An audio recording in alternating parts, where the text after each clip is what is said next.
Sup my dudes, Valk here. Today I'm going to be going ahead and going over the best artifacts in the game. I think I updated this tier list recently, but I never made a video on it.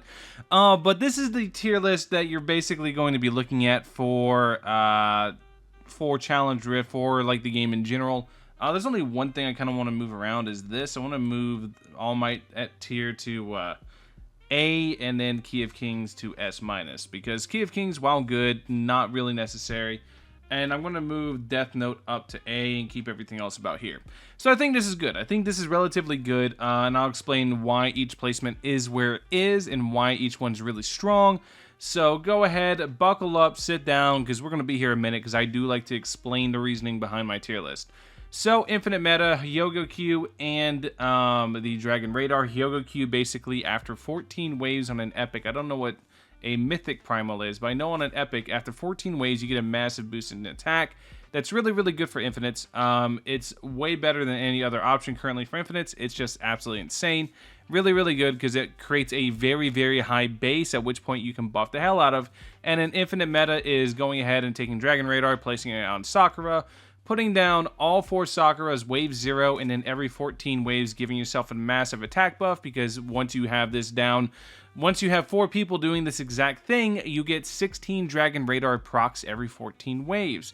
That's insane. That's really damn good. So yeah, Dragon Radar, absolutely infinite meta. Hyogo Q, absolutely infinite meta, but then we get into everything else, essentially. Now we're kind of not looking at infinites, we're looking at everything else.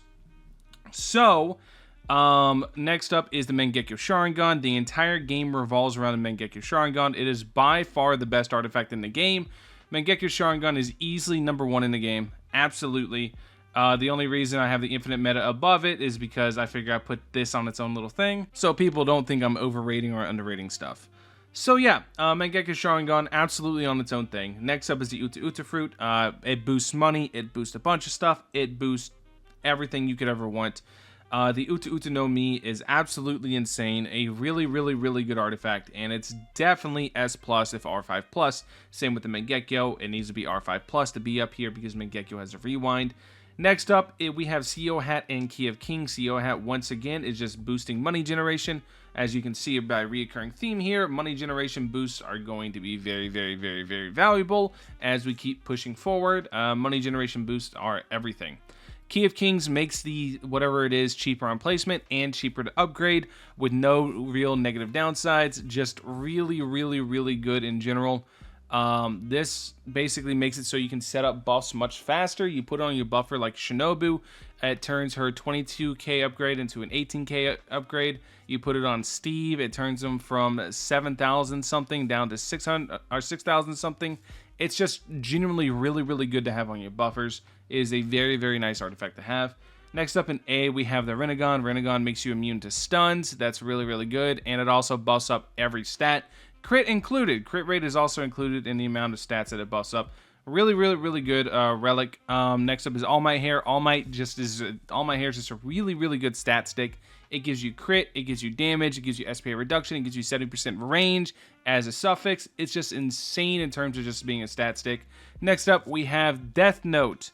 Death Note does execution once enemies drop below %HP.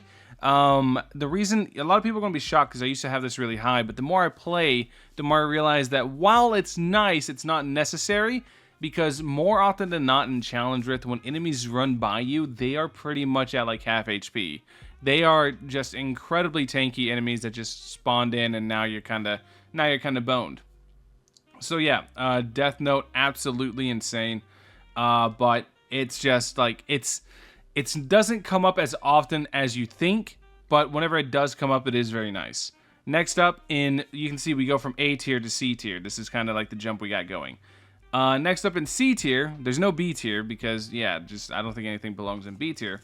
In C tier, we have the Vamp Mask. Vamp Mask is just, it's okay. The summons are very gimmicky. They're too spaced out to actually be valuable, because they're single target. So you're really getting 0 value out of this thing. The only thing that this thing does good is give you bleed whenever you first get it, and it gives you a massive damage multiplier the more you upgrade it. So that's also really nice. But a max rate Vamp Mask is pretty bad. Actually, you know what? Here's what we're going to do.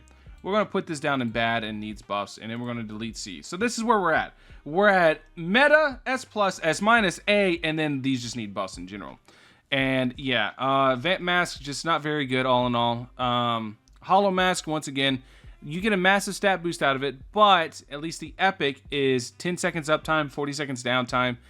So you have a 30-second window where it's basically doing nothing, and you're just getting the passive 25% crit rate and 30% damage boost. All in all, it's not very good in my opinion. I think there's better things. Philosophy Stone, our Philosopher's Stone, is currently bugged. You get 1 stack, and then it just instantly caps out.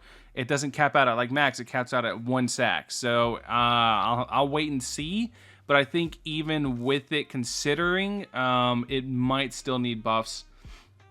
Then we get into the Nimbus Cloud. This thing just makes your unit basically cheaper on placement and limits it to 1 placement. Yeah, it's not very good in my opinion. It could have a place if it did like 90% placement reduction and then limited it to 1. Like there could be a place for it, but there's really no place for the Nimbus Cloud. Not very good. The Sakuna Finger, I think out of these 5 that are bad / need buffs, Sakuna Finger's probably the best one out of them all. It's just a massive damage increase on specifically, shocker, Sakuna. Nobody else really does enough DOT to actually make use of it. So I would, if I had a B tier, I would put this in B tier, right? But yeah, here we can do this. We can add a row below, and we will delete this. And then we're going to type this in and put in B tier. And then we're going to put Sakuna Finger right there. I think it's definitely weak. It's definitely on the weaker end in terms of artifacts, but it's not so bad. It's on the same tier as those. But those 4 are really, really bad in my opinion. All Might Hair also, if we're talking about things that are bad, All Might Hair has a knockback effect on it that you might as well ignore because it cooldowns so long that it basically doesn't matter. 40 seconds is a really long time. So yeah, that one's not very good, but the rest of these are insane. Mangekyo is currently the meta. Mangekyo is absolutely the best artifact in the game. Anyways, let me know what you guys think in the comment section below. Thank you guys for watching. Do you guys agree or disagree with my tier list? Catch you guys in the next one. Peace.